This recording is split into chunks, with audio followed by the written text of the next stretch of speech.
السلام عليكم. إدريس جيا وعيارتي مسلمة ونرشي ودن كسنغال waxa uu maalinkii shalay ahaa ee Arbacadii ku gacan sayray in uu ka qayb galo ciyaar ay kooxdiisa Paris Saint-Germain oo uu leeyahay ninka Carabka ah ee la dhaho Nasir Al-Khalifi ku taageerisay khaniisiinta oo ah rag qaba iyo dumar qaba kubadaas iyo xidhashada garamaanta lagu soo xardhay calanka khaniisiinta waa uu diiday ciyaartoygan muslimka ah ee Idrissa Gueye kadib waxa qayliyay oo afka furtay gaaladii Faransiiska u dhashay siiba dadkii mas'uuliyiinta ahaa iyaga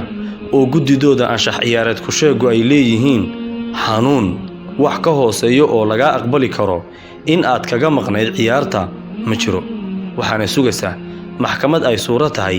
in ay kaga ceeliyaan kooxda uu ciyaaro waaba u faa'iideeyay dad fara badan ayaa ku gacan sayray ciyaartooyo waaweyn iyo xataa madaxweynaha wadankiisa Macky Sall oo yiri Faransiisku waa in ay ixtiraamaan muslimka iyo waxa ay aaminsan yihiin u fiirso wadanka uu joogo ee haysta waa Faransiiska oo ah aabaha calmaaniyada calmaaniyiinta ayaa habeen iyo maalin ku celceliya xorriyad hadalka xorriyad dhaqanka xorriyad noolaanshaha haye marka ay iyaga iyo falkooda soo gaadho xeerkaas xorriyadu ma qabto oo waa kuwan qofkii xorta ahaa ku khasbaya taageerida khaniisiyo iyo waxbaay waxa tusaale inoogu filan markii wargeys Faransiis ahi uu daabacay sawirro uu Nabi Maxamed ku caayayo madaxweynaha wadankan Faransiisku Emmanuel Macron waxa uu yiri waa xorriyad hadal markii muddo kadib ay isla madaxweynaha laftirkiisa caayeen wargeysyadu waxa uu yiri madaxweynihii wadanka Faransiisku wargeyska aniga ay caayay ee faafiyay sawirro gacmeedyo ah aniga oo dhar la waxa aan la tiigsan doonaa maxkamadda midda kale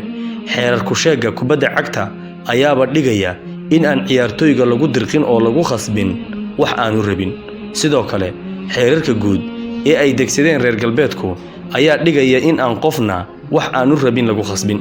eese meeye afka mooyee adinkii qaban lahaa waxaan u qoran meeday xorriyadda habeen iyo maalin dhagaheenna daashatay meeday